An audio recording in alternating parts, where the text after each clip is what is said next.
الحمد لله رب العالمين والصلاة والسلام على أشرف خلق الله وسيد المرسلين وعلى آله وصحبه أجمعين. رب اشرح لي صدري ويسر لي أمري واحلل عقدة من لساني يفقهوا قولي. اللهم انفعنا بما علمتنا وعلمنا ما ينفعنا وزدنا علما. آمين يا رب العالمين. فقہ اشراط الساعہ اور احادیث الفتن کے حوالے سے ہم یہاں گفتگو کر رہے ہیں. آخری نشست میں جو ہم نے گفتگو کی اس میں ہم نے دو باتیں عرض کی تھیں. ایک تو یہ کہ اس کے اسباب کیا ہیں، دوافع کیا ہیں، یعنی یہ جو لوگ لٹریچر پروڈیوس کر رہے ہیں اس میں ان کے موٹیوز کیا ہیں، یا اس طرح کا جو لٹریچر ہے جو جدید دور میں بہت پھیلا ہے اس کے اسباب کیا ہیں. اور اگلی بات ہم نے یہ دیکھی تھی کہ پھر اس کے مضر اثرات کیا ہیں. پھر میں عرض کر دوں، اس وقت جو ہماری گفتگو ہم نے پچھلی مرتبہ بھی کی تھی وہ خاص طور پہ جدید دور کے بارے میں تھی. اور ویسے تو جدید کا لفظ جو ہے وہ ایک آپ سمجھ لیجئے کہ ریلیٹیو ٹرم ہے، اضافی اصطلاح ہے یہ. لیکن جب ہم یہاں جدید کہتے ہیں تو اس سے مراد وہ جو استعمار کے بعد کا دور ہے، ما بعد، یعنی بلکہ استعمار کا دور آپ اس کو کہہ لیجیے. آج کل کے دور کو ہم کہتے ہیں کہ ما بعد استعمار ہے، یعنی یہ پوسٹ کولونیل پیریڈ ہے. لیکن ہم جو گفتگو کر رہے ہیں وہ کولونیل پیریڈ سے جو ٹرینڈ شروع ہوا اور پھر پوسٹ کولونیل پیریڈ میں بھی وہ جاری ہے. زیادہ ہماری گفتگو اس سے متعلق ہے. اس میں اب ہم تین باتیں بس رہ گئی ہیں ہماری یہ جو گفتگو کی ہم نے سیریز کی تھی، کہ پھر اب جو استنباط ہے یا جو تنزیلات کرنی ہیں یا ان احادیث کے ساتھ ہمیں جو تعامل کرنا ہے اس کے اصول و ضوابط کیا ہیں.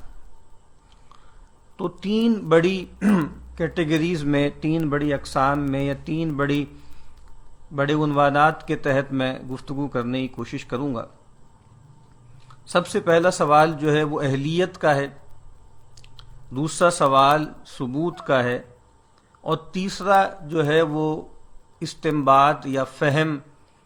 اس کے کیا آداب ہیں، اس کی کیا شرائط ہے. پہلی بات کو لیتے ہیں کہ اہلیت کا مسئلہ. یہ بہت اہم سوال ہے اور یہ ہر دور میں رہا ہے کہ کون کلام کرے گا، کون گفتگو کرے گا.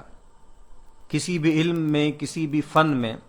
کس شخص کو حق حاصل ہے کہ وہ کلام کرے. ایک پرانا محاورہ چلا آ رہا ہے کہ لِكُلِّ فَنٍ رِجَال، ہر فن کے لیے کچھ لوگ ہوتے ہیں جو مخصوص ہوتے ہیں. اور ایک بڑا خوبصورت شعر بھی ہے کہ خلق اللہ للحروب رجالا وَرِجَالًا لِقَصْعَةٍ وَالسَّرِيدِ. اللہ تعالیٰ نے کچھ انسانوں کو خلق کیا ہے جنگوں کے لیے، اور کچھ لوگوں کو جو ہے وہ آپ سمجھ لیجئے تھالیوں اور سرید کے لیے. یعنی کچھ لوگ جو ہوتے ہیں گویا وہ جواں مرد ہوتے ہیں، لڑنے والے ہوتے ہیں، اور کچھ لوگ جو ہوتے ہیں وہ گویا کھانے پینے والے ہوتے ہیں.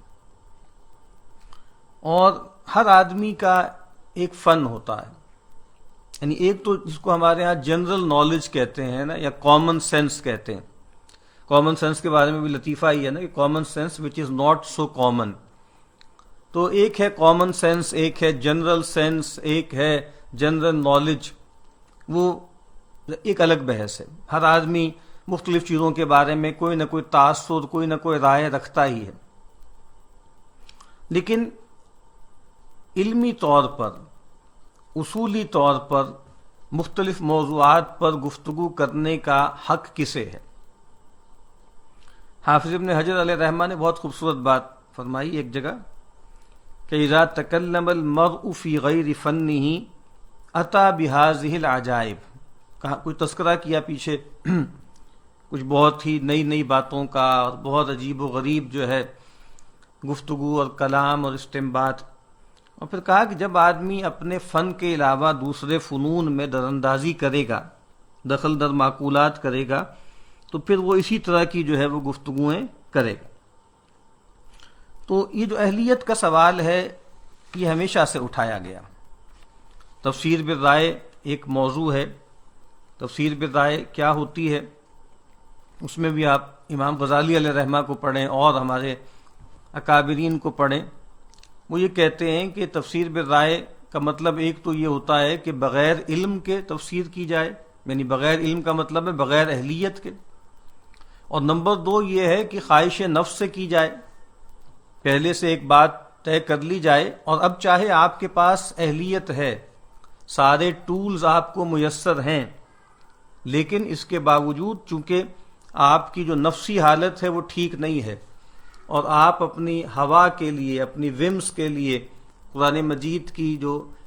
آیتیں ہیں ان کو توڑ مروڑ رہے ہیں، تو گویا اس کو بھی تفسیر بالرائے کہا جائے گا۔ تو اب اہلیت کی بات میں نے عرض کی ہے، یہ بہت ضروری ہے، اور یہ خود جو ہم احادیث اشراط الساعہ پڑھتے ہیں ان میں کچھ جو علامتیں بیان ہوئی ہیں ان میں علم کے حوالے سے بھی ہمیں بہت سی احادیث ملتی ہیں۔ کہ آپ نے فرمایا کہ ان بین یدی الساعۃ لایاما، قیامت سے پہلے کچھ ایسے دن آئیں گے، کچھ ایسے ادوار آئیں گے، ینزل فیہا الجہل ویرفع فیہا العلم، کہ جس میں جہل کا نزول ہوگا، ہر طرف جہل کا غلبہ ہوگا، اور جس میں العلم کو اٹھا لیا جائے گا، وہ یکثر فیہا الحرج، اور بہت فتنہ اور قتل و غارت پھیل جائے گی۔ ایک اور روایت میں فرمایا، یہ بخاری کی روایت ہے، من اشراط الساعہ ان یقل العلم ویظہر الجہل، کہ یہ الساعہ یا قیامت کی نشانیوں میں سے ہے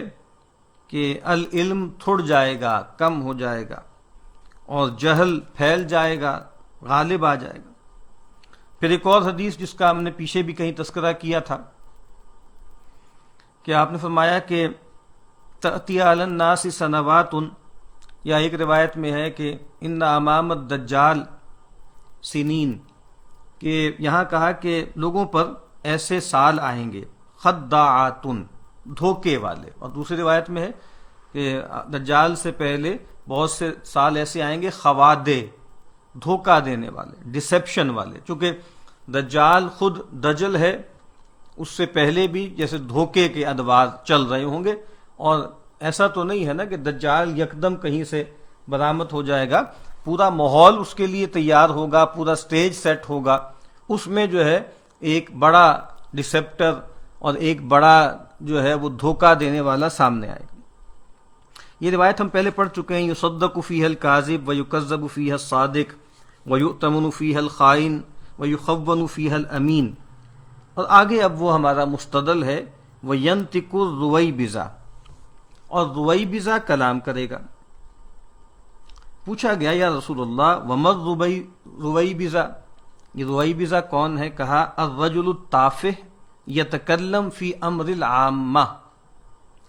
کہ ایک ہلکا شخص، کم تر شخص جو عمومی معاملات، عوام کے معاملات، اس میں کلام کرے۔ ایک اور روایت میں ہے، پوچھا گیا کہ رویبضہ کون ہے؟ آپ نے فرمایا من لا یؤبہ بہ، یؤبہ لہ، کہ جس کی کوئی حیثیت نہیں، جس کا کوئی مقام نہیں، جس کا کوئی مرتبہ نہیں۔ اور ایک اور جگہ فرمایا الفویسق، ایک بہت چھوٹا موٹا سا فاسق شخص، اور یتکلم فی امر العامہ، جو عوام کے معاملات، کے عمومی معاملات، اس میں کلام کرے۔ یعنی ایک آدمی ہے، ٹھیک ہے، وہ جیسا تیسا بھی ہے، وہ اپنے معاملات میں فیصلے کر رہا ہے، چلو اپنے میں، اپنے گھر والوں کے معاملے میں الٹے سیدھے جو ہے وہ تصورات قائم کر رہا ہے، باتیں کر رہا ہے، لیکن بہرحال اس کا یہ جو جہل ہے یا جہل مرکب ہے اس کی ذات کی حد تک ہے۔ لیکن ایک شخص جو ہے وہ پبلک ڈومین میں آئے اور قوم سے کلام کرے اور قوم سے گفتگو کرے، تو یہ جو معاملات ہیں، یہ معاملات جو ہیں وہ بہت خطرناک ہیں۔ تو رویبضہ، اور یہ گفتگو اب آج کل یہ حدیث بہت بیان ہوتی ہے عرب دنیا میں بھی اور سعودی عرب میں بھی. اور یہ اصل میں آپ سمجھ لیجئے کہ اب ایک آپ سمجھ لیں کہ الزامی سی اصطلاح بھی بن چکی ہے. یعنی مختلف گروہ ہیں، وہ آپس میں ان کی ڈیبیٹس بھی ہو رہی ہے، تو وہ گویا پھر جو ہے اعتراض ایک دوسرے پر کرتے ہیں تو جیسے اس کی تہمت لگاتے ہیں، یعنی ایک دوسرے پر اس کا الزام یا اتہام لگاتے ہیں کہ جناب آپ تو گویا روئی بزا کے قبیل سے ہیں. تو اس کی ایک نیوسنس ویلیو بھی ہے اس اصطلاح کی، اور اس کو لوگ اپنے مفادات کے لیے بھی استعمال کر رہے ہیں. پھر نبی اکرم صلی اللہ علیہ وسلم نے سیدنا حذیفہ رضی اللہ تعالی عنہ نے جب پوچھا کہ بھائی جو ہے یہ خیر ہے، اس کے بعد کوئی شر ہوگا، تو آپ نے کہا کہ ہوگا. کہا کہ اس کے بعد خیر ہوگا؟ کہا کہ ہوگا. لیکن اس میں آپ نے فرمایا کہ دعات علی ابواب جہنم، ایسے لوگ آئیں گے، ایسے پکارنے والے جو جہنم کے دروازوں پر کھڑے ہوں گے، جہنم کی طرف پکار لگا رہے ہوں گے. من اجابہم الیہا قذفوہ فیہا، اور جو ان کی بات سن لے، ان کی بات مان لے، وہ جو ہیں دعات ہیں وہ ان کو جہنم میں دھکیل دیں گے. تو پوچھا گیا کہ صفہم لنا، اے اللہ کے رسول بتائیے ذرا ان کے اوصاف. تو کہا ہم من جلدتنا ویتکلمون بالسنتنا، کہا کہ وہ ہمارے جیسے چہرے بشرے کے ہوں گے اور ہماری جیسی گفتگو کریں گے. میں نے پہلے بھی عرض کیا تھا کہ ہماری زبان میں بات کریں گے، اور ایک مطلب یہ ہے کہ جیسے ہمارا ڈسکورس ہے نا، یعنی وہ بھی دینی باتیں کر رہے ہوں گے، وہ بھی قرآن و سنت کی باتیں کر رہے ہوں گے. یعنی یہ جو دعات علی ابواب جہنم ہے، یہ کوئی پاپ سٹارز نہیں ہیں، یہ کوئی ملحدین نہیں ہیں کھلے، یہ کوئی متشککین اور سکیپٹکس اور ایگنوسٹکس نہیں ہیں، بلکہ یہ کون لوگ ہیں؟ یہ بظاہر اچھی باتیں کر رہے ہیں، ہماری جیسی زبان بول رہے ہیں. پھر آپ سے جب انہوں نے پوچھا کہ کیا کرنا ہے، وہ ہم پڑھ چکے ہیں. آپ نے کہا کہ مسلمانوں کی جماعت سے جڑے رہو، اس کے امام سے متعلق رہو. اور پھر جب پوچھا گیا کہ اگر کوئی نہ جماعت ہو نہ کوئی پیشوا ہو، تو کہا کہ پھر ان تمام جتھوں سے، گروہوں سے علیحدہ ہو جاؤ، اور چاہے تمہیں پھر جو ہے کسی درخت کی جڑ کھا کر یا اس کو چوس کر یا اس کو چبا کر تمہیں اپنی زندگی گزارنی پڑے تو گزارو، یہاں تک کہ تمہیں موت آ جائے. اب یہاں پر بھی الفاظ کیا ہیں؟ دعات علی ابواب جہنم. پھر حدیث ہے کہ سیدنا ابو ذر رضی اللہ تعالی عنہ کہتے ہیں کہ میں رسول اللہ صلی اللہ علیہ وسلم کے ساتھ چل رہا تھا، تو فرمایا آپ نے کہ لغیر الدجال اخوفنی علی امتی، کہ دجال کے علاوہ مجھے تو اور کچھ چیزوں کا اپنی امت کے بارے میں مجھے اندیشہ ہے، خوف ہے. 3 مرتبہ آپ نے یہ بات فرمائی. تو سوال کیا ما ھذا الذی غیر الدجال اخوفک علی امتک،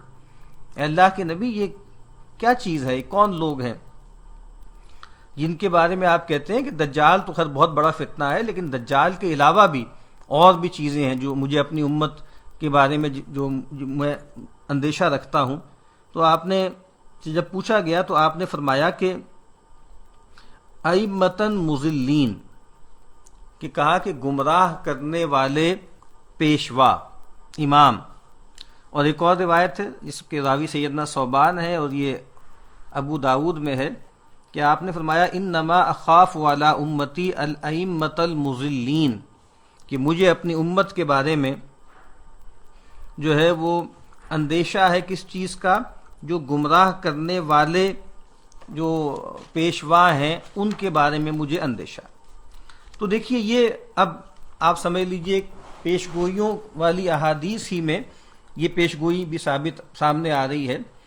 کہ اہلیت کے بغیر لوگ کلام کریں گے، لوگ گفتگو کریں گے. اور اس دور میں یہ بات بہت بڑھ گئی ہے، اور چونکہ اس وقت ہمارا تو موضوع چونکہ ایک خاص طرح کی احادیث کا فہم ہے، اس سے استنباط ہے، لیکن یہ بات عمومی طور پر بھی کہی جا سکتی ہے کہ اس وقت جو ایک کرائسس ہے وہ اتھارٹی کا کرائسس ہے، لیجیٹیمائزیشن پرابلم ہے. اور آپ کو پتہ ہے کہ اس کا آغاز بڑی تعداد میں ہو گیا کلونیل پیریڈ میں. اگر ہم بر صغیر کو ہی دیکھ لیں ایک کیس اسٹڈی کے طور پہ، تو آپ کو معلوم ہے کہ ہمارا معاشرہ ایک روایتی معاشرہ تھا، انحطاط بھی بہت تھا، زوال بھی تھا، اور زوال ہماگیر تھا. یہ کوئی بھی نہیں کہہ رہا کہ ہمارے معاملات بالکل ٹھیک تھے اور ہم بالکل صحیح تھے. تو وہ جس کو کہا جاتا ہے نا کہ کولونائزیبلٹی، تو کولونائزیبل تھے ہم، یعنی ہمارے اندر کچھ ایسی یعنی دینی، اخلاقی، علمی خرابیاں آ گئی تھیں کہ جس کی وجہ سے ہم کالونائز ہونے کے لیے بالکل جیسے تیار تھے، رائپ تھے. وہ اس وقت ہمارا موضوع وہ نہیں ہے کہ کیوں ہمارے ساتھ ایسا ہوا، ہم کالونائز کیوں ہوئے. لیکن اس سے پہلے جیسا تیسا ہمارا ایک آپ سمجھ لیں اتھارٹی کا نظام تھا، حکمران تھے، ہمارے اپنے تھے، علماء تھے، پھر اسی طریقے سے قضات کا سسٹم تھا، اور جو بھی خاص طور پہ آپ سمجھ لیجئے احکام ہیں وہ نافذ تھے اور چل رہے تھے. اس میں اب کمزوریاں بھی تھیں اور کوتاہیاں بھی تھیں. لیکن خاص طور پہ یہاں پر جب انگریز آیا ہے تو اس نے ہر ہمارا جو سٹرکچر ہے اس کو تباہ کر دیا. اور یہ بات زیادہ تر لوگ چونکہ مطالعہ نہیں کرتے، ان کو اندازہ نہیں ہے کہ کتنا بڑا دھچکا پہنچایا ہے کولونیلزم نے مسلم امت کو. یعنی ایسا ڈینٹ ڈال دیا ہے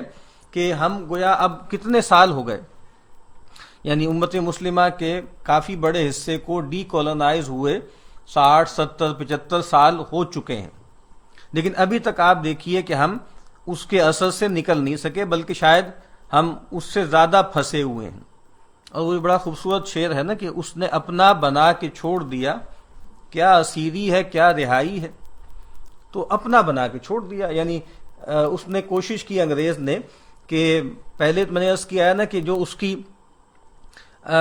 روایتی جو قیادت تھی، مذہبی قیادت، روایتی جو سیاسی قیادت تھی، دونوں ڈسمنٹل کر دیے.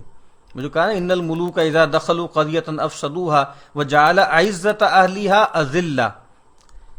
سیاست میں کیا کیا، پرانی ہائرارکی توڑ دی، اور وہ لوگ کہ جو ان کے جو ہے وہ کاسا لیس تھے اور ان کے گھوڑے جو ہے وہ دھلانے والے تھے، ان کی مٹھی چاپی کرنے والے تھے، ان کی خوشامدی کرنے والے تھے، ان کو سر پہ بٹھا دیا. اسی طریقے سے جو علماء تھے اور جو روایتی خانقاہیں تھیں ان کو ڈسمنٹل کر دیا، مدارس ان کے ساتھ اوقاف جو ہے قبضے میں کر لیے، اسی طرح خانقاہوں کے ساتھ جو ساری انڈومنٹس تھی وہ ختم کر دی. اور پھر ایک پورا طبقہ پیدا کیا جعلی مشائخ کا اور گدی نشینوں کا، اور وہ لوگ آج تک ہم پر مسلط ہیں. یعنی سیاست میں بھی مسلط ہیں، اور اس طرح کی جو خاص طور پہ جعلی روحانیت یا تصوف ہے جو مزاروں والی اور گدی نشینوں والی ہے، جہاں ہر طرح کی ایکسپلائٹیشن جاری ہے. یہ پورا ایک موضوع ہے کہ کیسے کیسے ان لوگوں نے غداریاں کی ہیں اور کتنی بڑی بڑی جاگیریں پھر ان کو دی گئیں. تو وہ اتھارٹی کا نظام ڈسٹرب ہو گیا، اور پھر معاملات وہی ہوئے کہ بھئی گلے میں جو آئیں وہ تانے اڑاؤ. تو پھر جس کے گلے میں جو تان آئی اس نے پھر روکا نہیں بات کو، پھر اڑائی. علماء مقاومت بھی کرتے رہے، اور لوگ کہتے ہیں نا کہ علماء یہ ہو گیا وہ ہو گیا. تو بر صغیر کے علماء کم از کم تھوڑا سا بھی انصاف سے مطالعہ کریں تو آپ کو پتہ لگے گا کہ وہ کتنا سخت چنا ثابت ہوئے ہیں، کس طرح انہوں نے اس دینی تراث کو بچایا ہے، کس طرح اپنی روایت کو محفوظ کیا ہے. یہ واقعہ یہ ہے کہ یہ اس دین کے معجزوں میں سے ایک معجزہ ہے. اب یہ پھر کوئی نہیں کہہ رہا کہ بھائی اس میں کوتاہی ان سے نہیں ہوئی یا کوئی کمی نہیں ہوئی یا کچھ چیزوں سے انہوں نے صرف نظر نہیں کیا، یہ بات نہیں ہو رہی.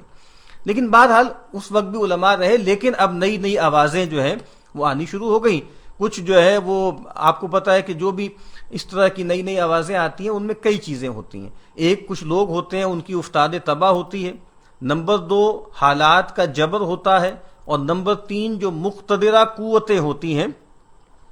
ان کے کچھ مفادات ہوتے ہیں. تو یہ تینوں چیزیں جمع ہوتی ہیں اور پھر نئی نئی آوازیں جو ہیں وہ برآمد ہوتی ہیں. آپ کو پتہ ہے کہ ہمارے ہاں ایک نیا نبی جو ہے وہ پیدا ہوا، پھر اسی طریقے سے انکار حدیث کا فتنہ پیدا ہوا، بہت سے معاملات یہاں پر سامنے آئے اسی دور میں. تو یہ ایک مسئلہ ہے کہ بھائی کون کلام کرے، کس کو کلام کرنا چاہیے. قرآن مجید نے یہ بات فرمائی کہ فَاسْأَلُوا أَهْلَ الذِّكْرِ إِن كُنتُمْ لَا تَعْلَمُونَ، اہل ذکر سے پوچھ لو اگر تم نہیں جانتے. بالکل سیاق و سباق کے مطابق فوری مطلب تو یہ ہے کہ جو اہل ذکر ہیں یعنی علماء اہل کتاب، ان سے پوچھ لو، یہ جانتے ہیں، ان کے پاس یہ ساری پیشگوئیاں بھی ہیں. لیکن یہ بات عموم میں ہے، اور اب جب بھی علماء کی بات ہوتی ہے اور یہ بات کہ ہمیں اہل علم سے رہنمائی لینی ہے تو اس میں یہ آیت جو ہے ہمیشہ سامنے لائی جاتی ہے کہ فَاسْأَلُوا أَهْلَ الذِّكْرِ إِن كُنتُمْ لَا تَعْلَمُونَ. تو میں یہ عرض کر رہا ہوں کہ اہل ذکر کا معاملہ ہو گیا، اور اہل ذکر وہ ہیں کہ جو دینی علم میں بھی پختہ ہیں اور جن کا کردار اور جن کا تقوی وہ بھی مسلم ہے. لیکن اب کولونیل پیریڈ میں یہ ہو گیا، اور پھر لوگوں کو ایک خاص طرح کی آزادی مل گئی، اور جن لوگوں نے نئی نئی آوازیں برآمد کی، اپچ نکالی اپنی، اور مسلمانوں کی روایتی مذہبیت پر نقد کی، اس کو نشانے پہ رکھا، تو مقتدرہ قوتوں نے بھی پھر ان کو جو ہے ابھارا. آج تک ایسا ہی ہو رہا ہے کہ بھائی اس طرح کے لوگ جو سو کالڈ سکالرز ہوتے ہیں، ریسرچ سکالرز، مفکرین، ایک پوری بریڈ سامنے آئی ہے کہ بھائی علماء اور مفکرین یا سکالرز، مطلب یہ، اور بڑا جیسے فخر سے بیان ہوتا ہے کہ جناب یہ مولوی نہیں ہے جی، یہ روایتی مولوی نہیں ہے، بلکہ یہ تو بڑے ایک جدید سکالر ہیں. تو یہ پوری ایک قسم جو ہے وہ جدید دور میں بھی ہمارے سامنے آئی ہے، بس نام کے فرق کے ساتھ یہ ہر دور میں، اور خاص طور پہ جب زوال ہوتا ہے اس میں اس طرح کی چیزیں گویا برآمد ہوتی. تو ہم نے کل بھی عرض کیا تھا کہ بہت، اب خاص طور پہ اگر ہم اپنے موضوع کی بات کریں تو اس حوالے سے بہت سے لوگوں نے کلام کیا، اور ہو سکتا ہے کہ کچھ لوگ ان میں سے جنہوں نے بہت زیادہ کلام کیا، وہ جو ہم نے کہا ہے نا زندقہ، وہ ہو سکتا ہے، لیکن چونکہ اس کو جاننے کا ہمارے پاس ذریعہ نہیں ہے، اس میں نیتوں کی بات ہو جائے گی تو ہم اس طرف نہیں جاتے. لیکن بہرحال اہلیت کا سوال اٹھایا جانا چاہیے، اور وہ بالکل جینون سوال ہے کہ وہ جو کہتے ہیں نا ہو اسپیکس فار اسلام، اسلام کے بارے میں یا دینی جو گفتگو ہے کون کلام کرے گا، کس کو حق حاصل. اب آپ دیکھیے کہ ہمارے ہاں قرآن مجید میں یہ جو مشہور آیت ہے، یا ایھا الذین آمنوا اطیعوا اللہ واطیعوا الرسول واولی الامر منکم، اطاعت کرو، اللہ کی اطاعت کرو، رسول کی، اور جو تم میں سے اولو الامر ہیں. میں اختصار سے چاہتا ہوں، امام قرطبی علیہ رحمہ نے اپنی تفسیر میں کچھ اقوال نقل کیے ہیں، 6 اقوال نقل کیے ہیں اولو الامر سے متعلق. پہلا کہتے ہیں کہ ہم الامراء، اس سے مراد امراء ہیں، یعنی حکمران ہیں، یعنی خلفاء ہیں، یعنی امام ہے، امام بمانی پولیٹیکل معنوں میں، امامت کبریٰ جس کو کہتے ہیں. یہ قول کہتے ہیں کہ یہ جمہور کا ہے، سیدنا ابو ہریرہ، عبداللہ ابن عباس اور وغیرہم. دوسرے کہتے ہیں کہ اولو الامر کون ہے، ہم اہل القرآن والعلم، یہ کون ہے، جو قرآن کے عالم ہیں، اور العلم جو حدیث و سنت کا علم ہے، یا اصل میں العلم کسے کہتے ہیں، وحی کا علم، وحی جلی بھی، خفی بھی، مطلوب بھی، غیر مطلوب بھی، یعنی قرآن و سنت کا علم. تو دوسری رائے کیا ہے، علماء. پہلے میں کیا ہے، حکمران، دوسرے میں کیا ہے، علماء. میں نے پہلے عرض کیا ہے نا کہ یہ دونوں اتھارٹیز قائم تھیں جیسی تیسی، لیکن کلونیل پیریڈ میں انہی کو جو ہے وہ گرایا گیا. نمبر 3 رائے ہے، اور کہتے ہیں یہ رائے سیدنا جابر کی ہے، پھر مجاہد کی ہے، امام مالک علیہ رحمہ نے بھی اس کو اختیار کیا، اور اسی طرح کی بات امام ضحاک نے بھی کہی. تیسری رائے یہ ہے کہ اس سے مراد صحابہ ہیں، یعنی جب خاص کہیں اس زمانے کے مطابق جو ہے وہ بات کہی جا رہی ہے، تو کہہ رہے ہیں کہ بھائی یہ رائے امام مجاہد کی ہے کہ اس سے مراد صحابہ ہیں. چوتھی رائے کیا ہے، اس سے مراد ابو بکر و عمر ہیں، اور یہ جو ہے وہ اکرمہ کا قول ہے. پانچویں کیا ہے، اس سے مراد اولو العقل والرأی، کہ جو عقل والے ہیں، رائے والے ہیں، ہوش مند ہیں، صاحب الرائے ہیں، اور یہ جو ہے ابن کسان کا قول ہے. اور چھٹا امام قرطبی کہتے ہیں کہ اس سے مراد کہتے ہیں ہم علی ابن ابی طالب والائمۃ المعصومون من بعدہ، کہ اس سے مراد سیدنا علی مرتضیٰ ہیں رضی اللہ تعالی عنہ، اور پھر ان کے بعد جو ائمہ معصومین ہیں. اور یہ کہتے ہیں کہ وھذا قول الشیعہ، یعنی ان کے ہاں تو آپ کو معلوم ہے اولو الامر سے مراد، امام سے مراد جو ہیں وہ ائمہ اہل بیت ہیں، اور وہ معصوم ہیں ان کے نزدیک. تو یہ 6 انہوں نے بیان کی، اور پھر امام قرطبی کہتے ہیں وَأَصَحُّهَا الْأَوَّلُ وَالثَّانِي، کہا کہ ان میں سب سے صحیح کون سے ہیں، وہ پہلا اور دوسرا ہے، کہ کون ہے، حکمران ہے، اور دوسری رائے کیا یہ ہے. پھر ایک قول بھی نقل کیا سیدنا سہل ابن عبداللہ التستری کا، وہ کہتے ہیں لا یزال الناس بخیر ما عظموا السلطان والعلماء، کہ لوگ جو ہیں خیر پر رہیں گے جب تک وہ جو سلطان ہے، جو حکمران ہے، اس کی تعظیم کریں گے، اور جو علماء ہے اس کی تعظیم کریں گے. دیکھیں جب بھی کوئی بات کی جاتی ہے نا تو پرابلم یہ آتی ہے، جب بھی یہ بات کہی جائے گی لوگ کہیں گے اچھا جی کہ آپ آج کے حکمرانوں کی باتیں کر رہے ہیں، فلاں صاحب فلاں صاحب فلاں صاحب. اچھا علماء میں بھی اپنے تئیں بہت ہی کسی بدنام شخصیت کا جس کو انہوں نے سٹگمیٹائز کیا ہوا ہے اس کا نام لے دیں گے، اچھا جی فلاں حضرت فلاں حضرت. تو یہ چکر بازی نہ کریں. اصولی بات کیا ہے، اصولی بات یہ ہے کہ حکمران اور علماء تو یہ کہہ رہے ہیں کہ لا یزال الناس بخیر ما عظموا السلطان والعلماء فإن عظموا ہذین اصلح اللہ دنیاہم و اخراہم. تو کہا کہ جب وہ ان دو طبقات کی تعظیم کریں گے تو ان کی دین و دنیا، دین و آخرت دونوں سدھر جائیں گے. ایک بات ہر جگہ متعین ہوتی ہے کہ جب کہا جاتا ہے اولو الامر کی اطاعت تو یہ معصیت میں نہیں ہوگی، انما الطاعۃ فی المعروف، کہ سمع و طاعت معروف میں ہوتی ہے. یہ بات تو طے ہے نا،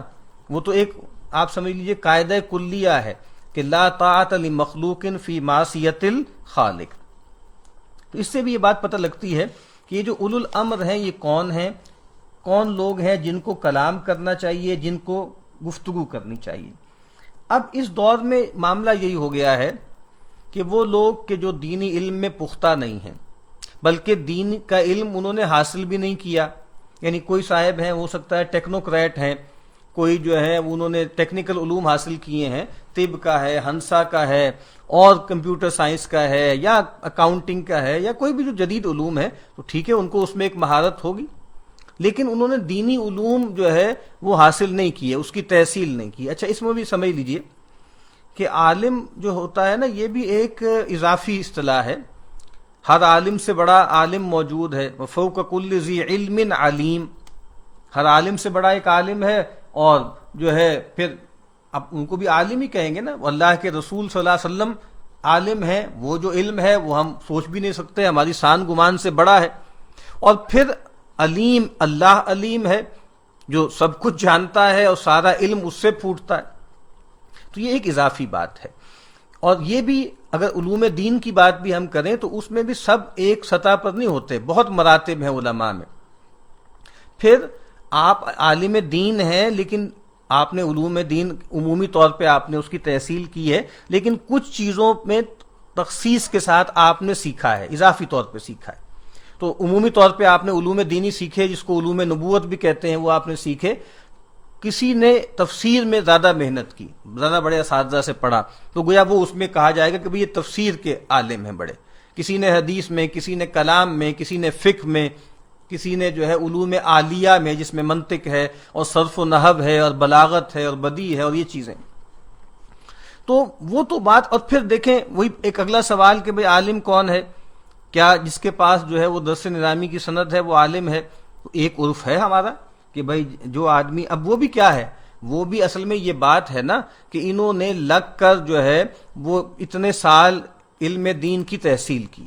لیکن جب یہ نہیں تھا، بہت سے علماء ایسے تھے، پرانے اکابر علماء ہیں، اس طرح کا نظام تو نہیں تھا نا. اصل بات یہ ہے کہ کیا آپ نے باقاعدہ لگ کر، کئی سال لگا کر اساتذہ سے دین سیکھا ہے؟ اب آپ اساتذہ کے پاس جائیں، ان سے سیکھیں، ان سے کتب پڑھیں، اور وہ آپ کو دیکھتے رہیں، اور پھر ایک وقت آئے کہ وہ آپ کو اجازت دے دیں. یہ درس نظامی، اس کی سند کیا ہے؟ یہ بنیادی طور پر یہ تو ظاہری بات ہے کہ ایک سند ہے نا، اجازت ہی ہے ایک طرح کی.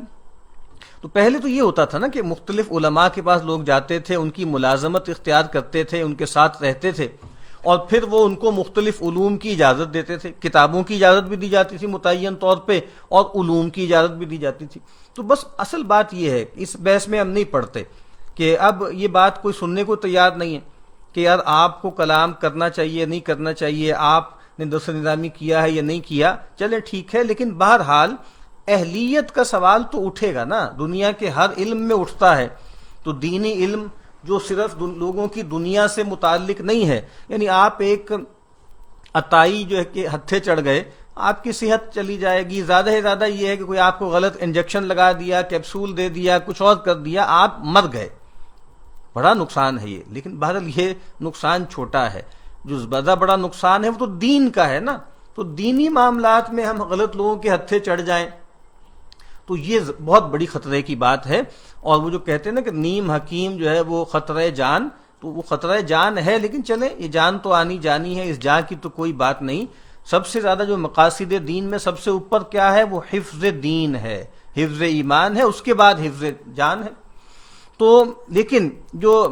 نیم ملا جو ہے وہ کیا ہے؟ وہ خطرہ ایمان ہے. وہ آپ کو جو ہے وہ آپ کے ایمان کو زائل کر سکتا ہے. ابھی ہم پڑھ بیٹھے ہیں وہ احادیث کہ دعاتن علی ابواب جہنم الائمۃ المضلین، تو یہ بات اہم ہے کہ اس کو اہمیت دینی چاہیے، یعنی جو کلام کرنے والے ہیں ان کو بھی اہمیت دینی چاہیے، اور جو عوام ہیں جو لوگوں سے استفادہ کر رہے ہیں ان کو بھی یہ سوال اٹھانا چاہیے کہ بھائی آپ کون ہیں، آپ کے اساتذہ کون ہیں، آپ نے کس سے سیکھا ہے۔ یہ سوال کرنے کا حق بہرحال ہے اور یہ سوال کرنا چاہیے۔ امام ابن سیرین کی طرف ایک قول منسوب ہے اور بھی کچھ ائمہ کی طرف منسوب ہے، وہ گویا اس دین کا جو علمی مزاج ہے نا پورا، اس کو ڈیفائن کر دیتا ہے، اور وہ کیا ہے کہ الاسناد من الدین، اسناد جو ہے وہ دین میں سے ہیں۔ وَلَوْلَا الْإِسْنَادُ، اگر اسناد نہ ہوتی لَقَالَ مَنْ شَاءَ مَا شَاءَ،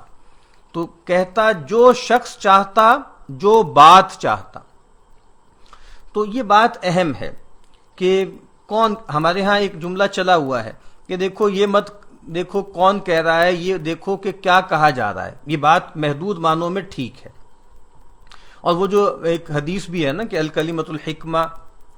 ضالۃ المؤمن یا ضالۃ الحکیم فہو احق بہا حیث وجدہا، تو یہ ٹھیک ہے کہ حکمت کی بات، دانائی کی بات، خذ الحکمہ حتی من افواہ المجانین، اس طرح کی ہمارے ہاں جو ہے ضرب المثل بھی ہیں کہ بھئی حکمت کی بات لے لو اور سمجھ بوجھ کی بات لے لو، چاہے مجانین کی زبان سے کیوں نہ ہو۔ محدود معنوں میں یہ بات ٹھیک ہے، لیکن خاص طور پر دین کے معاملے میں، اصول دین کے معاملے میں ہم جو ہے یہ بھی دیکھیں گے کہ کون کیا کہا جا رہا ہے، لیکن یہ بھی دیکھیں گے کہ کون کہہ رہا ہے۔ تو کلام میں جو زور پیدا ہوتا ہے نا وہ متکلم سے پیدا ہوتا ہے،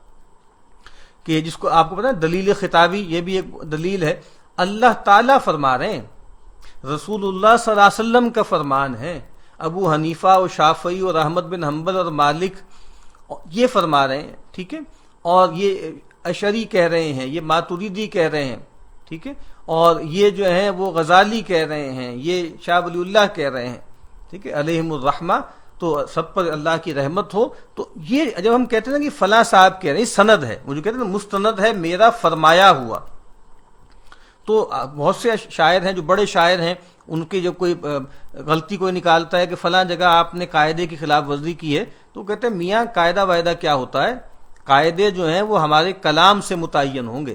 یعنی ہمارے کلام سے لغت بنے گی، ہمارے جو ہے وہ کلام سے جو ہے وہ قواعد جو ہے منضبط ہوں گے۔ تو یہ بات اہم ہے کہ کون کہہ رہا ہے، یہ چیز اہم ہے، اس کو لینا چاہیے۔ اب اس میں جو یعنی احادیث سے اشراط الساعہ ہیں، ان میں سے ایک جگہ یہ بھی فرمایا کہ ان من اشراط الساعہ ان یلتمس العلم عند الاصاغر، کہ یہ اشراط الساعہ میں ہے کہ علم جو ہے وہ چھوٹوں سے لیا جائے گا۔ اب یہ چھوٹے کون ہیں؟ کیا عمر میں چھوٹے ہیں، کیا مرتبے میں چھوٹے ہیں، کیا دینی جو ہے وہ عمل میں چھوٹے ہیں، التزام میں چھوٹے ہیں، علم میں چھوٹے ہیں، وغیرہ وغیرہ۔ تو یعنی عبداللہ ابن مبارک کہتے ہیں الاصاغر اہل البدع، ایک مطلب یہ ہے کہ چھوٹے لوگ، پس لوگ، گھٹیا لوگ، بدعتی لوگ،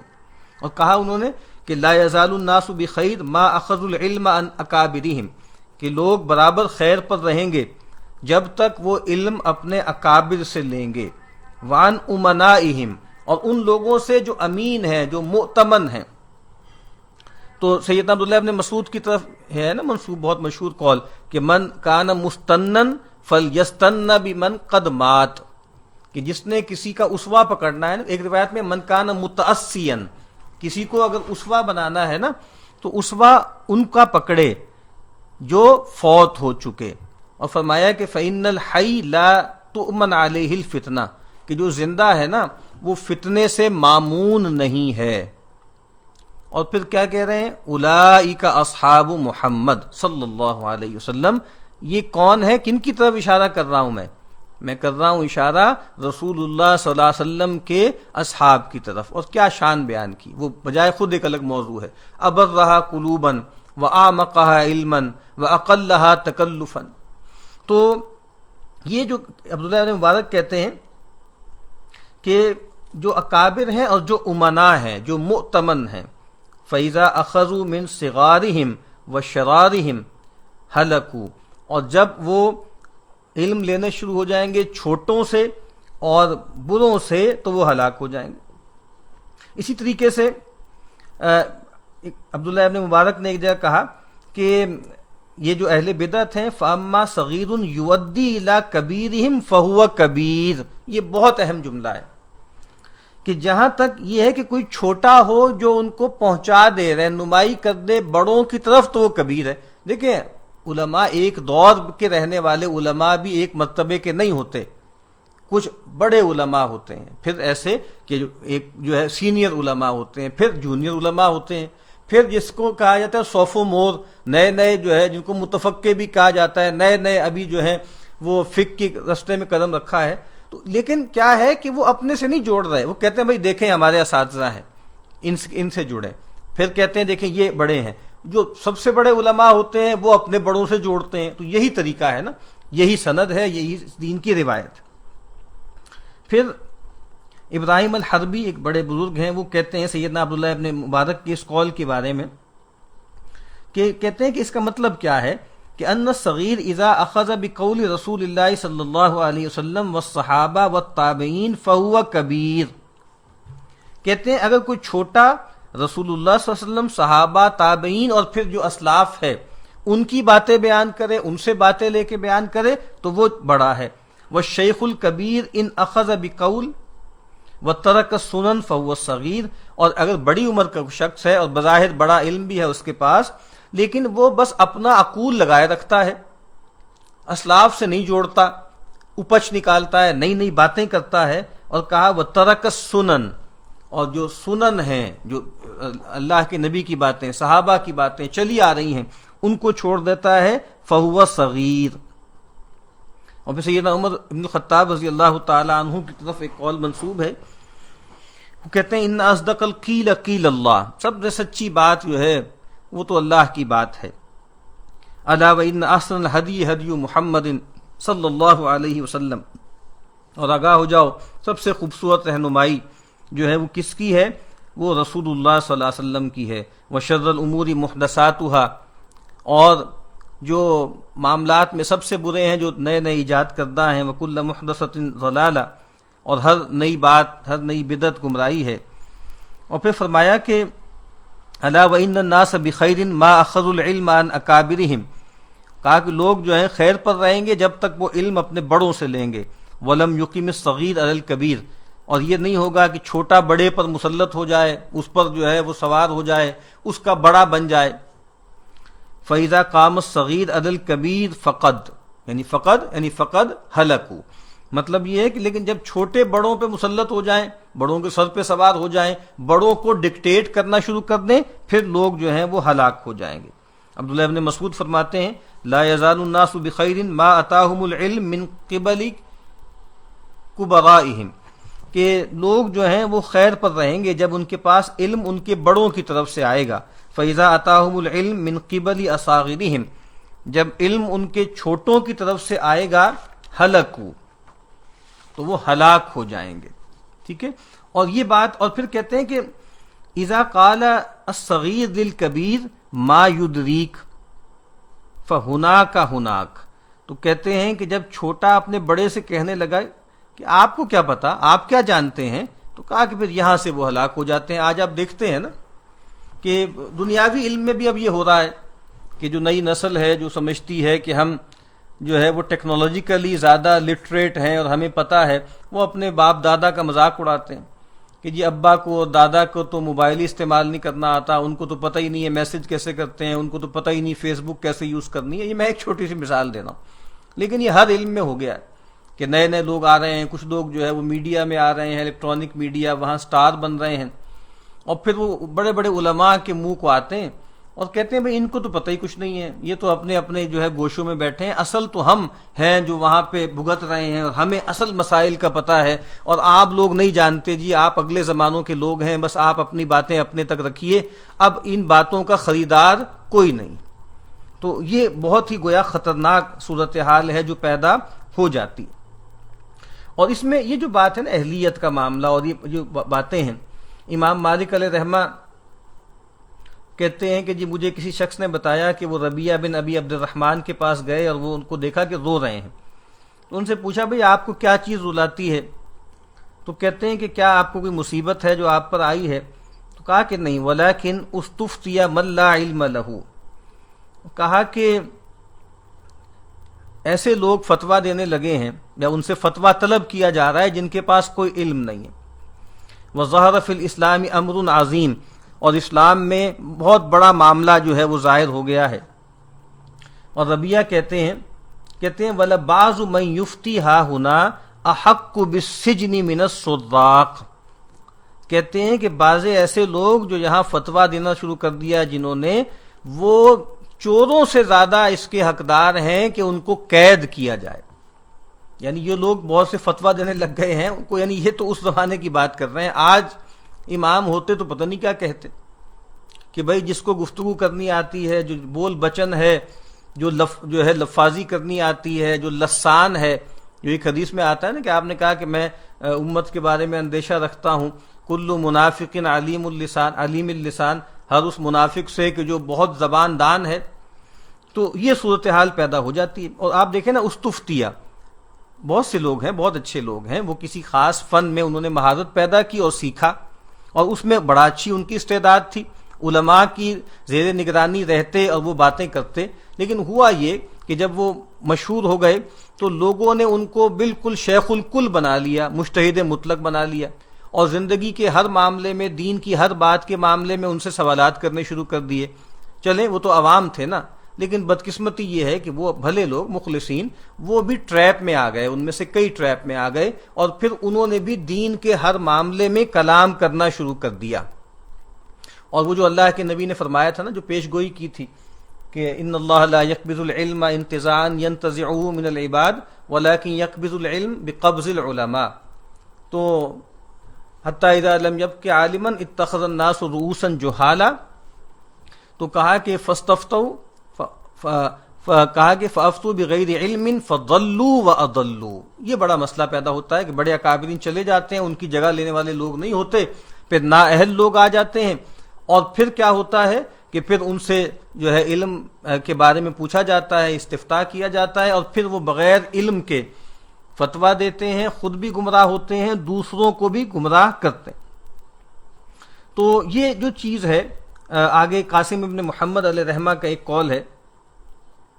وہ کہتے ہیں لَأَن يَعِيشُ الرَّجُلُ جَاهِلًا خَيْرٌ مِّنْ أَن يَقُولَ عَلَى اللَّهِ مَا لَا يَعْلَمُ،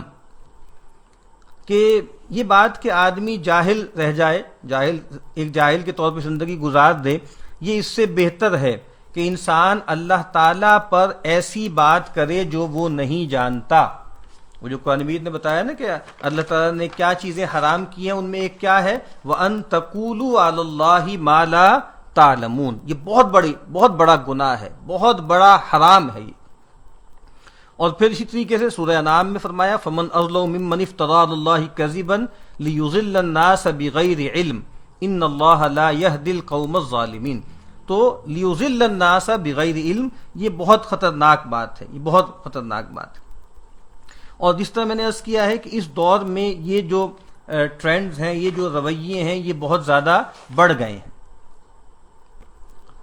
اس دور میں جو ایک اور علم، یعنی ایک اور آفت لاحق ہے، اور وہ عمومی طور پر ہے، اور وہ ہے ایکسیس کی۔ ہر چیز میں بہت زیادہ زیادتی، بہت زیادہ بڑھوتری، یعنی اس عہد کے بہت سے عنوانات قائم کیے گئے، اس میں سے ایک یہ بھی ہے کہ یہ ایج آف ایکسیس ہے، ہر چیز کی ایکسیس، بہتات، تو کلام کی بھی بہتات ہے، گفتگو کی بھی جو ہے وہ بہتات ہے۔ تو یہ جو ایک فتنہ لسان ہے نا، کہ کلام بہت زیادہ ہو رہا ہے، گفتگو بہت زیادہ ہو رہی ہے۔ ایک بڑے صاحب علم یہ بات کہتے تھے کہ اس دور کا جو سب سے بڑا فتنہ ہے نا، وہ گفتگو کا فتنہ ہے، گفتگو، کلام۔ اور اب کلام کے لیے چونکہ سوشل میڈیا آ گیا ہے، اور ایک بالکل personalised, individual, indigenous, local individual آپ کے پاس اپنا ایک میڈیم ہے، آپ کے فیس بک ہے، ٹویٹر ہے، ٹھیک ہے، پھر اس کے بعد جو ہے وہ یوٹیوب ہے، آپ اپنا چینل خود سے بنا لیں، کچھ باتیں جو ہے آپ کے پاس ایک کیمرہ ہونا چاہیے، بس درمیانی طرح کا موبائل ہونا چاہیے، بس اس موبائل میں کیمرہ ہے، اس میں آپ مختلف کلپس بنائیں، اور دنیا کی ہر جو آپ کہہ لیں ہر معاملہ ہے، ہر فیلڈ ہے، ہر موضوع پر آپ بے تکلف کلام فرمائیں، تو کوئی آپ کو پکڑ تو سکتا نہیں۔ یعنی وہ کہتے ہیں نا کسی کے جو ہے وہ مارتے ہوئے کا ہاتھ تو آپ روک سکتے ہیں، بولتے ہوئے کی زبان کو تو نہیں روک سکتے نا آپ، وہ تو جو اس کے منہ میں آئے گا بولتا چلا جائے گا۔ تو کثرت جو ہے یہ بہت زیادہ اس دور میں جو ہے وہ بڑھ گئی ہے۔ نبی اکرم صلی اللہ علیہ وسلم نے فرمایا ایاکم وکثرۃ الحدیث عنی، اب چونکہ حدیث ہے اور حدیث سے استدلال ہمارا موضوع ہے تو کہا کہ بچو مجھ سے حدیث بہت زیادہ روایت کرنے سے، من قال علی فلا یقولن الا حقا او صدقا، جو میرے بارے میں کوئی بات کرے یا مجھ سے کوئی بات منسوب کرے تو ہرگز کوئی بات نہ کرے سوائے حق کے یا سچائی کے۔ اور پھر فرمایا کہ فمن قال علی ما لم اقل فلیتبوا مقعدہ من النار۔ ایک اور فتنہ جو عموم میں ہے اور ہمارے اس موضوع سے متعلق ہے وہ ہے نئی نئی باتیں نکالنا، نوولٹی پیدا کرنا۔ بہت سے لوگ ہیں جو کچھ لوگوں نے روایتی دینی علم بھی حاصل کیا، کچھ نے نہیں بھی حاصل کیا، تو بہت سے روایتی علم حاصل کرنے والے کچھ لوگ ہیں، ان میں بھی یہ چیز پیدا ہو گئی کہ بھئی سب باتیں مولویانہ سی باتیں، ایک جیسی باتیں جو سب لوگ کہہ رہے ہیں، اگر ہم بھی وہی باتیں کرنا شروع کر دیں تو ہماری پھر جگہ کہاں نکلے گی، کیونکہ ایک شہرت کا فتنہ بھی ہے، نمایاں ہونے کا فتنہ بھی ہے۔ مولانا یوسف بن نوری علیہ رحمہ نے ایک مضمون لکھا تھا جس میں بتایا تھا کہ علماء اور مصلحین کے کیا فتنے ہیں، ان میں سے ایک یہ بھی تھا کہ شہرت کی خواہش، ہر دل عزیزی، ہاں انہوں نے کہا تھا ہر دل عزیزی کا فتنہ۔ تو پھر یہ کہ مجھے اپنی کوئی جگہ نکالنی ہے، بڑوں کی باتیں کرتے رہیں تو اس سے کیا ہوگا، اس سے تو لگے گا کہ بالکل ہی ان کا اپنا کوئی دماغ ہے ہی نہیں، کچھ سوچتے ہی نہیں ہے، تو ہماری دماغ کی چمک دمک کیسے ظاہر ہوگی، تو پھر اس کے لیے وہ نئی نئی چیزیں جو ہے وہ نکالتے ہیں۔ تو اسی لیے جو ہے وہ بعض علماء یہ کہتے ہیں کہ جو انفراد کی جو خواہش ہے نا، کہ انسان جو ہے وہ شریعت کے معاملے میں اپنے عقل سے گفتگو کرے، یا کوئی میں ایسی بات کروں کہ جو کسی نے نہیں کی۔ دیکھیں دنیا میں جو بھی بڑی بات ہوگی نا اس کا کوئی نہ کوئی شجرہ ہوگا، اور وہ ایک شعر ہے، پتہ نہیں مجھے اب صحیح یاد ہے کہ نہیں، کہ ذوق انداز بیاں بات بدل دیتا ہے، یا داغ کا شعر ہے شاید، کہ داغ انداز بیاں بات بدل دیتا ہے ورنہ دنیا کی کوئی بات نئی بات نہیں۔ اچھا نہیں، بلکہ یہ شعر جو ہے یہ تو سیف الدین سیف کا ہے کہ سیف انداز بیاں بات بدل دیتا ہے ورنہ دنیا میں کوئی بات نئی بات نہیں۔ تو یہ جو نئی بات نکالنی ہے نا، آپ دیکھیں ہمارے ہاں بڑے لوگ پیدا ہوئے، امام ابو حنیفہ علیہ رحمہ کے شاگرد جلیل القدر شاگرد ہیں، امام محمد ہیں، امام ابو یوسف ہیں، امام ظفر ہیں علیہ رحمہ، لیکن ان کو یہ بات پسند نہیں ہوتی تھی کہ وہ اپنی باتیں کرے۔ امام صاحب کی طرف تو آپ کو پتہ ہے تصنیفات کوئی ہے نہیں، بہت کم تصنیفات ہیں ان کی، لیکن زیادہ تر جو ہے ان کے شاگردوں کے ذریعے ان کا علم پھیلا ہے نا، تو انتصاب میں وہ بہت کچھ کر سکتے تھے، اپنا نام لگا سکتے تھے، لیکن آپ دیکھیے کہ انہوں نے جو ہے اس بات کو محفوظ رکھا۔ اور علوم میں بھی ایسے متوازن لوگ پیدا ہوئے۔ فلسفے کی روایت میں آپ کو پتہ ہے کہ ایک بہت بڑا فرد ہے افلاطون اتنا بڑا شخص ہے کہ وائٹ ہیڈ ایک بہت بڑا مشہور امریکن جو ہے فلسفر ہے،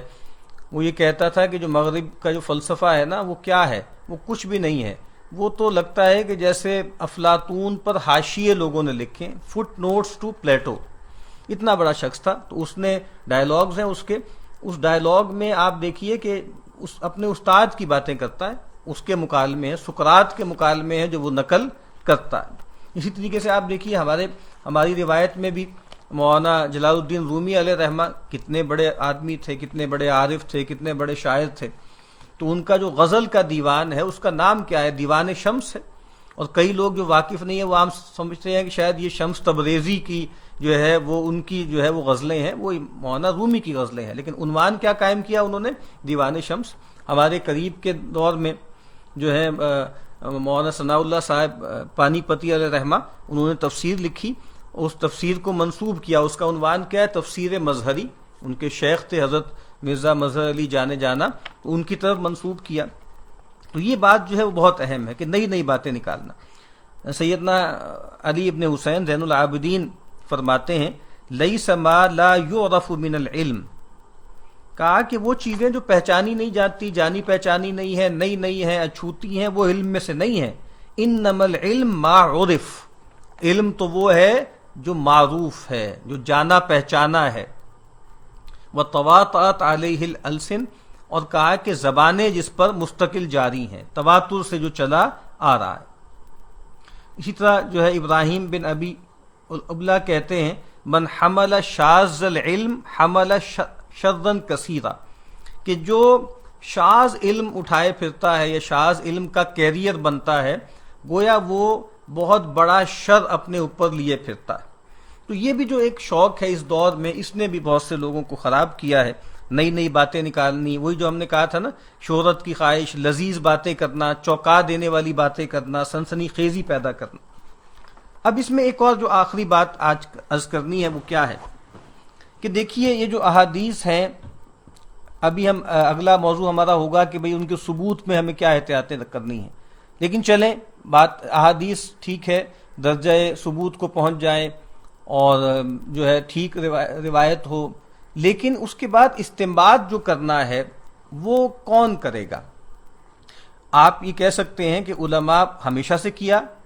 پرانے شارحین حدیث وہ احادیث سے استنباط کرتے ہیں، شرح کرتے ہیں، خاص طور پہ اشراط الساعۃ فتن کی احادیث کی بھی شرح استنباط کرتے ہیں، اور یہ بھی ہم نہیں کہہ سکتے کہ بھئی ان سے کوئی سہو نہ ہوا ہو، ان سے کوئی تسامح نہ ہوا ہو، ان سے کوئی غلطی نہ ہوئی ہو، ہوتی رہی ہے باتیں، ججمنٹ کی غلطی ہوتی رہی ہے۔ تو آج لوگ اٹھیں اور کہیں کہ دیکھیں پرانے لوگوں نے بھی یہ باتیں کہی تھیں تو ہمیں بھی یہ حق حاصل ہے، اور وہ جو ایک ہمارے ہاں ایک چلا ہوا جملہ ہے نا کہ ہم رجال و نحن رجال، کہ بھئی وہ بھی مرد، وہ بھی لوگ ہیں، ہم بھی لوگ ہیں، تو نہیں، ایسا نہیں ہے۔ یہاں پر بھی وہی بات ہوگی کہ جو مجتہد فی معاملات ہیں، اب چاہے اجتہاد جو ہے فقہ میں ہے، چاہے اجتہاد حدیث کے فہم میں ہے، یہ بھی ہر ایک کا گویا اس کا آپ کہہ لیں پروگیٹو نہیں ہے کہ بھائی کوئی بھی آدمی جو ہے وہ اٹھے اور اجتہاد کرنا شروع کر دے۔ اور اس طریقے سے جو آپ کو پتہ ہے نا، علامہ اقبال بہت زیادہ شائق تھے اجتہاد کے، اور بڑا ان کا محبوب موضوع تھا، اور خطبات میں بھی پورا ایک انہوں نے باب جو ہے پرنسپل آف موومنٹ ان اسلام، اس کا ترجمہ کیا جاتا ہے کہ اسلام میں جو تحریک تھی اجتہاد کی، اس پر گفتگو کی ہے۔ لیکن وہ بھی کئی جگہوں پر کہتے ہیں کہ ز اجتہاد عالمان کم نظر اقتدا بر رفتگاں محفوظ تر، کہ جو عالمان کم نظر ہیں ان کے اجتہاد سے بہتر ہے کہ جو رفتگاں ہیں، دنیا سے جا چکے ہیں، ان کی جو اقتدا ہے، ان کی جو تقلید ہے وہ بہتر ہے۔ اور چونکہ ان کے زمانے میں تقلید کا آوازہ بہت لگ رہا، اجتہاد کا آوازہ، تجدید کا آوازہ بہت لگ رہا تھا، تو ان کا ایک اور شعر بھی ہے کہ لیکن مجھے ڈر ہے کہ یہ آواز تجدید مشرق میں ہے تقلید فرنگی کا بہانہ۔ آج بھی آپ دیکھ لیں جو نئے نئے متجدد اور محقق، جو متحقق جن کو کہنا زیادہ بہتر ہے، وہ اصل میں کیا ہیں؟ وہ بنیادی طور پر کوشش کر رہے ہیں کہ مغرب کو کسی طرح اسلامیہ لیں، اسلامائز کر لیں، اسلام کو ویسٹرنائز کر لیں، یا ویسٹ کو کسی طرح اس کے افکار کو اسلامائز کر لیں۔ اس میں بھی آپ دیکھیے کہ یہ جو اللہ کے نبی نے فرمایا ہے نا کہ اذا حکم الحاکم فاجتہد ثم اصاب فلہ اجران،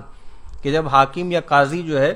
وہ فیصلہ کرتا ہے اور اجتہاد کرتا ہے اور پھر صحیح رائے تک پہنچ جاتا ہے، فلہ اجران، اس کے لیے دوہرا اجر ہے۔ وَإِذَا حَكَمَ فَاجْتَهَدَ ثُمَّ أَخْطَأَ فَلَهُ اجر، اور کہا کہ اگر وہ فیصلہ کرتا ہے یا حکم دیتا ہے، اس میں اپنی پوری کوشش کرتا ہے اور چوک جاتا ہے، تو کہا اس کے لیے اکہرا اجر ہے۔ تو یہ بات بہت اہم ہے۔ ابھی ہم نے حدیث بھی پڑھی تھی نا کہ بھائی ایک عالم تھے، وہ اجتہاد کرتے تھے، لیکن اب جب عالم اٹھ گئے تو نااہل لوگوں نے جو ہے پیشوا بنا لیا، اتخذ الناس رؤوسا جہالا۔ تو یہ مسئلہ پیدا ہوتا ہے کہ کیا آپ کے اندر اہلیت ہے؟ ابن المنذر علیہ رحمہ فرماتے ہیں انما یؤجر الحاکم اذا اخطا اذا کان عالما بالاجتہاد فاجتہد۔ بہت اہم بات ہے، کہا کہ وہ جو حاکم ہے کہ جس کو اجر دیا جائے گا اگر اس سے خطا ہو جائے، وہ کون ہے؟ جب وہ عالم ہے اور اجتہاد کا حق رکھتا ہے، پھر اجتہاد کرتا ہے۔ وَأَمَّا إِذَا لَمْ يَكُنْ عَالِمًا فَلَا، اور جو عالم ہی نہیں ہے اس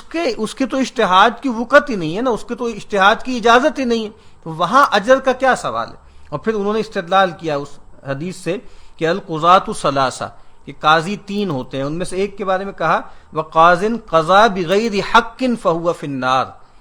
کہ ایک قاضی جو بغیر حق کے فیصلہ کرتا ہے وہ جہنم میں. حق بھی ایک مطلب یہ ہے کہ ناحق فیصلہ کرتا ہے، اور دوسرا کیا ہے کہ وقاضٍ وهو لا يعلم فهو في النار، اور وہ قاضی جو فیصلہ کرتا ہے جبکہ وہ نہیں جانتا تو وہ جہنم میں. اب دیکھیں وہ جو تفسیر بالرائے میں نے عرض کیا تھا، غلطی کہاں ہوگی کہ آپ ناحق فیصلہ کر رہے ہیں، یعنی اخلاقی طور پہ غلط بات کر رہے ہیں، گناہ کر رہے ہیں، نفس کی وجہ سے کر رہے ہیں، کوئی رشوت آپ نے لے لی ہے، یا یہ ہے کہ ایسا کچھ بھی نہیں ہے، آپ بالکل نیک نیتی سے کر رہے ہیں لیکن آپ جانتے نہیں ہیں، آپ علم نہیں رکھتے. میں یہ بات عرض کرتا ہوں کہ بہت ہم نے کہا تھا مخلصین ہیں، دین کی بات کر رہے ہیں یا ان احادیث کے بارے میں کلام کر رہے ہیں اور کوئی بری نیت نہیں ہے، کوئی میل انٹینشن نہیں ہے، لیکن دیکھیں صحیح نیت جو ہے وہ صحیح علم کا قائم مقام نہیں ہے، اس کا بدل نہیں ہے. تو وہ بادل تفسیر بالرائے ہی کہلائے گی، تعویل بالرائے ہی کہلائے گی، بالرائے الفاسد کہلائے گی، اور وہ تفسیر بالرائے المذموم کہلائے گی جو بغیر اہلیت کے، بغیر علم کے کی جائے. حافظ ابن، اور آگے کہتے ہیں امام خطابی علیہ رحمہ معالم السنن میں فرماتے ہیں انما یؤجر المجتہد اذا کان جامعا لآلۃ الاجتہاد، کہ مجتہد کو اس وقت اجر دیا جائے گا جب وہ جو آلہ اجتہاد ہیں ان کا جامع ہو، جو بھی ٹولز درکار ہیں، جو اس کے لیے جو ہے صلاحیت درکار ہے اس کے پاس موجود ہیں. کہا کہ فہو الذی نوذرہ بالخطا، کہ یہ وہ شخص ہے کہ جس کی خطا کا ہم عذر قبول کریں گے، بخلاف المتکلف فیخاف علیہ، متکلف کے خلاف. یعنی ہم کیا سمجھیں گے کس کو اجر دیا جائے گا، کون معذور ہے، کس کا عذر اللہ کے یہاں قبول ہوگا، جس کے پاس آلات اجتہاد ہیں. لیکن جو متکلف ہے، متکلف کون ہے، پتہ ہوتا اس کو کچھ بھی نہیں ہے، کچھ معلوم نہیں ہے، نہ علوم سیکھے اس نے، نہ زبان آتی، نہ اس کو طریقے استنباط کا کچھ پتہ، لیکن بس اپنی ایک گٹ فیلنگ سے یا حالات کو دیکھ کر ایک نتیجہ نکال کر کو بات کر رہا ہے، یہ متکلف ہے. تو کہا کہ اس کے بارے میں تو ڈر ہے کہ قہر سوال کا کیا امکان، اس کو تو قہر ثواب کا کیا سوال، اس کو تو درے لگیں گے، اس کو تو ہو سکتا ہے آخرت میں پکڑ ہو جائے. اور حافظ ابن حجر کہتے ہیں کہ لا يلزم من رد حکمه او فتواہ اذا اجتہد فاخطا ان یأثم بذلک. کہا کہ بھئی جس کا حکم یا فتویٰ رد کیا جائے اگر وہ اجتہاد کرے تو اس سے یہ لازم نہیں آتا کہ وہ اس سے گناہ گار ہوگا. بل اذا بذل وسعہ اجر، بلکہ اگر وہ اپنی پوری وسعت سے محنت کرتا ہے، کوشش کرتا ہے، اس کو اجر دیا جائے گا. فإن اصاب ضُعِفَ أَجْرُهُ، اور اگر وہ صحیح جگہ پر پہنچ جائے تو اس کا اجر کئی گنا بڑھا دیا جائے گا، وہی دوہرا اس کو اجر ملے گا. لیکن لو اقدم فحکم، ایک تو یہ ہے کہ وہ خود سے آگے بڑھے، اس سے پوچھا نہیں گیا، خود سے آگے بڑھ گیا. جس طرح ایک مشکات میں ایک روایت ہے نا کہ آپ نے فرمایا، حدیث میں بیان ہوتا ہے نا کہ لا یقص الا امیر او مامور او مختال، کہ بھئی قصہ کوئی، یہاں اس سے مراد واز ہے یا دینی بات ہے، وہ نہیں کرے گا یا تو حکمران جو اتھارٹی رکھتا ہے یا وہ جو معمور کرتا ہے، متعین کرتا ہے. یعنی مراد یہ ہے کہ بھئی جو ہم نے پہلے کہا تھا نا کہ حکمران ہے اور علماء ہے، تو مراد یہ ہے کہ کوئی کسی اتھارٹی پر ہے نا، دینی اتھارٹی ہے، سیاسی اتھارٹی ہے. کہا اس کے علاوہ ایک روایت میں فہو مرائن، جو تیسرا آدمی ہے نا، یا تو وہ دکھاوا کرنے والا ہے، یہ شیخی خورا ہے، گھمنڈی ہے، شو آف کرتا ہے. تو کہا کہ کوئی آدمی آئے خود سے آگے بڑھے، او افتا بغیر علم، یا بغیر علم کے فتویٰ دے، لحقہ الاسم، تو اس کے ساتھ اسم متعین ہوگا. تو پھر یہ بات میں عرض کر دوں کہ ہم یہ بات بیان کر رہے تھے کہ اس میں اہلیت کا سوال جو ہے وہ پیدا ہوگا، دین کی بات میں پیدا ہوگا، دین کے ہر موضوع میں پیدا ہوگا، احادیث اور احادیث فتن اور اشراط الساعہ میں بھی پیدا ہوگا کہ بھئی آپ یہ جو ان موضوعات پر کلام کر رہے ہیں، ٹھیک ہے، آپ جو ہیں وہ صحافی ہوں گے، آپ دانشور ہوں گے، آپ بیوروکریٹ ہوں گے، آپ سو کالڈ مفکر ہوں گے، آپ جدید معنوں میں انٹلیکچوئل ہوں گے، آپ نے بہت جو ہے کارنامے انجام دیے ہوں گے سائنس اینڈ ٹیکنالوجی میں اور چیزوں کے معاملے میں، لیکن یہ آپ کا فیلڈ نہیں ہے. یہاں آپ کو گفتگو کرنے کی جو ہے وہ اجازت نہیں ہے، یہاں آپ کے لیے خاموشی ہی بہتر ہے. اور جو طالب علم ہے اگر وہ چاہیں نا کہ ہم اس موضوع کو دیکھیں کہ دین کا علم کیسے لینا چاہیے، کہاں سے لینا چاہیے، تو امام شاطبی علیہ رحمہ کی جو کتاب ہے الموافقات، اس میں شروع میں انہوں نے مقدمات لکھے ہیں، وہ سارے پڑھنے چاہیے، لیکن خاص طور پہ جو 12 نمبر اس کا مقدمہ ہے اس میں انہوں نے اس کو موضوع بنایا کہ بھائی بات یہ ہے کہ علم کہتے ہیں کہ سب سے سادہ اس کا صحیح طریقہ کیا ہے کہ آپ محققین سے لیں۔ پھر ایک سوال اٹھاتے ہیں کہ بھائی کیا جو ہے وہ بغیر معلم کے علم حاصل ہو سکتا ہے؟ تو امکان تو موجود ہے بہرحال کہ ہو سکتا ہے، اور اچھا اس کا بھی امکان ہے کہ آپ علماء سے علم لیں یا بڑے علماء سے لیں، تو علماء کو بھی عصمت تو حاصل نہیں ہے، کون کہتا ہے عصمت حاصل ہے؟ بڑے سے بڑے عالم سے چوک ہو سکتی ہے، ہر عالم کی زلات ہوتی ہیں۔ کہتے ہیں کہ دونوں باتیں صحیح ہیں، لیکن بہرحال علم کو معلم سے ہی لینا چاہیے، اگرچہ اس کا امکان ہے کہ سیلف ٹاٹ لوگ ہوتے ہیں اور خود سے جو ہے کتابیں پڑھ پڑھ کے بہت اچھی استعداد بھی پیدا کر لیتے ہیں، لیکن بہرحال ہے وہ معاملہ خطرناک۔ پھر اگلا سوال اٹھاتے ہیں کہ بھائی کیا اس کو مشافہتاً لینا چاہیے یا کتابوں سے لینا چاہیے؟ پھر کہتے ہیں کہ سب سے بہتر تو ہے کہ مشافہتاً لیں، براہ راست لیں، ڈائریکٹ لیں، ٹھیک ہے، لیکن جو ہے جس کو عام طور پہ کہا جاتا ہے نا کہ مباشرتاً، کہ براہ راست لیں، اور یا یہ ہے کہ کتابوں سے، لیکن کتابوں سے لینے کی بھی کچھ احتیاطیں ہیں، ان کو برتنے کی ضرورت ہے۔ تو جس کو بھی شوق ہو اس موضوع سے تو وہ امام شاطبی کی جو موافقات ہے اس کے جو مقدمات میں سے خاص طور پہ جو 12واں مقدمہ ہے اس کو دیکھ لے۔ دعا ہے کہ اللہ تعالی ہمیں دین کا صحیح فہم عطا فرمائے۔ وآخر دعوانا ان الحمد للہ رب العالمین۔